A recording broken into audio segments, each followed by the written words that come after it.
Good morning student. मैं आपको प्रश्नावली 16 के घन घनाभ और सूत्र पढ़ाऊंगा आपके। आप पहले पढ़ेंगे हम घन। घन किसे कहते हैं? घन छह समान फलकों से मिलकर बनी आकृति क्या कहलाती है? घन कहलाती है। अर्थात जो एक घन होता है 6 वर्गों से मिलकर बना होता है। 1 2 3 4, एक अंदर का और एक बाहर का। कितने वर्ग हुए? 6 वर्गों से मिलकर बना होता है। इसमें 8 शीट्स होते हैं। ये 8 शीट्स होते हैं। ये 8 शीट्स होते हैं और 12 भुजा होती हैं। 1 2 3 4 4 4 8 8 2 10 और 10 2 12 भुजा होती हैं।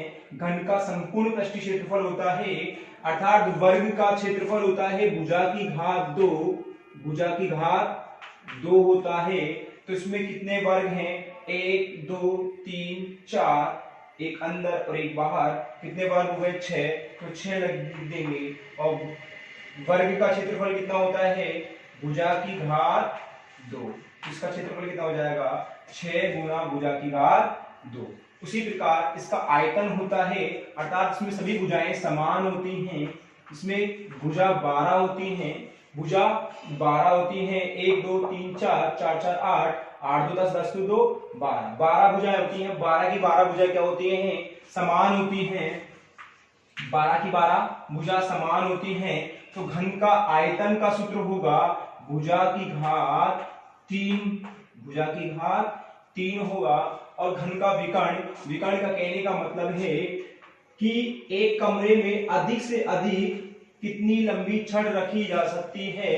तो देखो, इस शीर्ष तक सबसे लंबी छड़ जो होगी ये क्या कहलाएगी? विकर्ण कहलाएगी। विकर्ण का सूत्र होता है, घन के विकर्ण का सूत्र होगा √3 गुणा भुजा। √3 गुणा भुजा। उसी प्रकार घन की 4 दीवारों का क्षेत्रफल, 4 दीवारें हैं तो 4 लिख दूंगा। और देखो, एक दीवार किसके बराबर होती है? आप जानते हो उसकी एक दीवार जो होती है वो एक वर्ग के समान होती है। और वर्ग का सूत्र होता है भुजा की घात 2। तो देखो, 4 दीवारों का क्षेत्रफल निकालना है मुझे। 1 2 3 4 है ना। तो 4 दीवारों का क्षेत्रफल निकालना है। तो यहां पर हो जाएगा 4 गुना भुजा की घात 2। यदि इसी प्रकार आपसे पूछे कि एक घन के आकार के कमरे की 5 दीवारों का क्षेत्रफल ज्ञात कीजिए, तो आप लिख दोगे 5 गुना भुजा। 5 गुना भुजा। उसी प्रकार अब हम पढ़ेंगे घनाभ। घनाभ के अंदर देखो, ये कहलाएगा हमारा लंबाई। ये कहलाएगी लंबाई। लंबाई को हम L से लिखते हैं। ये कहलाएगी हमारी चौड़ाई। चौड़ाई को B से डिनोट करेंगे। और ये कहलाएगी हमारी ऊंचाई। ऊंचाई को हम H अर्थात हाइट, है ना। तो देखो, घन का संपूर्ण पृष्ठीय क्षेत्रफल हो जाएगा 2 ब्रैकेट LB लंबाई गुणा चौड़ाई प्लस BH कहने का मतलब है चौड़ाई गुणा ऊंचाई। उसके पश्चात HL कहने का मतलब है ऊंचाई इंटू लंबाई। ये घनाभ का संपूर्ण पृष्ठीय क्षेत्रफल का सूत्र है। इसका आयतन होगा लंबाई चौड़ाई ऊंचाई, जैसे भुजा भुजा भुजा, तो 1 भुजा 2 भुजा 3 भुजा, तो भुजा की घात कितनी हो गई थी? 3। उसी प्रकार यहाँ पर क्या है? लंबाई एक अलग मान है, तो लंबाई लिख देंगे L गुना B गुना H, अर्थात लंबाई गुना चौड़ाई गुना ऊंचाई।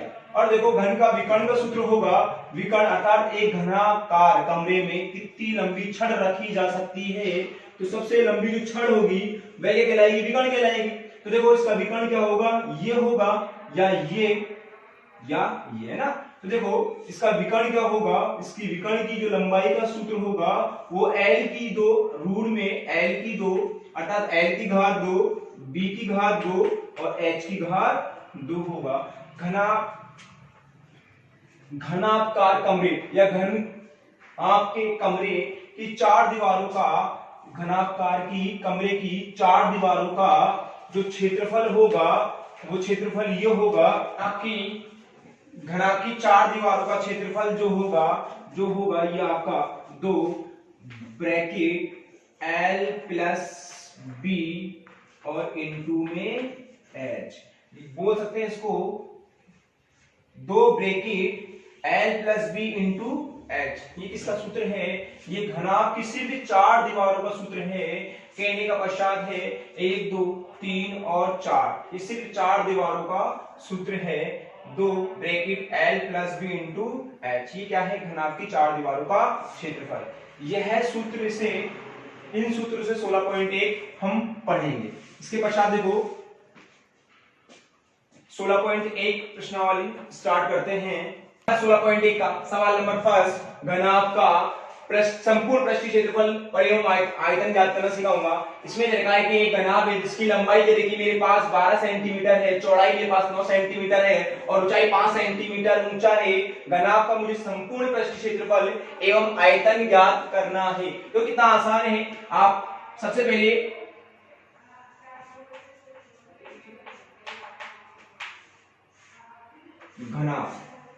घनाभ 6 आयतों से मिलकर बना होता है।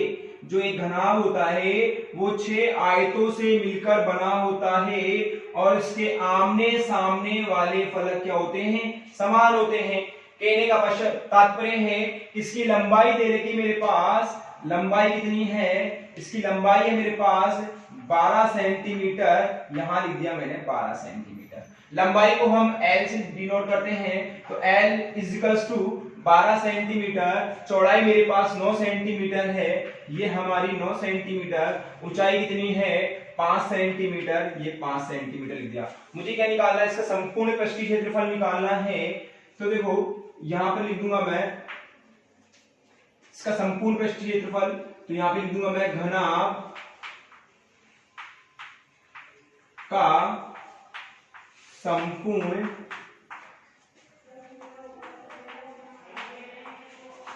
पृष्ठीय क्षेत्रफल। घनाभ का संपूर्ण पृष्ठीय क्षेत्रफल होता है 2 bracket L B B H और H L, अर्थात L B equals to 9 centimetre था और H इजिकल्स टू 5 सेंटीमीटर था। अर्थात मेरे पास क्या रखा है? L B, इसको इससे गुणा करो, फिर B को S से गुणा करो, फिर H को L से गुणा करो और इन सबको जोड़ देंगे। तो देखो 2 का 2, L B 12 गुणा 9, BH 9 गुणा 5, HL 5 गुणा 12। देखो 2 के 2, 12 नाम 108, 9 पंचे 45, 12 पंचे 60, अर्थात 2 का 2, इन सबको हम जोड़ देंगे। 0 5 5 5 8 13, 13 की 3 हासिल 1, 6 और 1 7, 7 और 4 11, 11 और 10 21। अर्थात इनको इसको आपस में मल्टीप्लाई करेंगे। ब्रैकेट का मतलब गुणा है, तो देखो 2 तिया 6, 2 एकम 2, 2 दूनी 4, अर्थात 426 और क्षेत्रफल में सेंटीमीटर स्क्वायर। स्क्वायर कैसा है? सेंटीमीटर इसका सेंटीमीटर, दी स्क्वायर, ये भी स्क्वायर और ये भी स्क्वायर, तो सेंटीमीटर क्या आएगा? इसका सेंटीमीटर स्क्वायर। उसी प्रकार अब हम क्या निकालेंगे?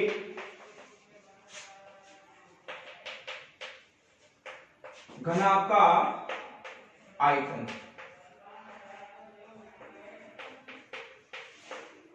घनाभ का आयतन का सूत्र होता है LBH, अर्थात L गुणा B गुणा H। L का मान है मेरे पास, L का मान है 12, B का मान है मेरे पास 9 और H का मान है मेरे पास 5। अर्थात देखो 12 को 9 से गुणा करेंगे तो 12 नाम 108 गुणा 5 के 5, 5 को उससे गुणा करेंगे तो 5 8 40, 40 की 0 हासिल 4, 5 को 0 से गुणा करेंगे 0, 0 में 4 जोड़ेंगे तो 4, 5 एकम 5, अर्थात सेंटीमीटर की घात 3।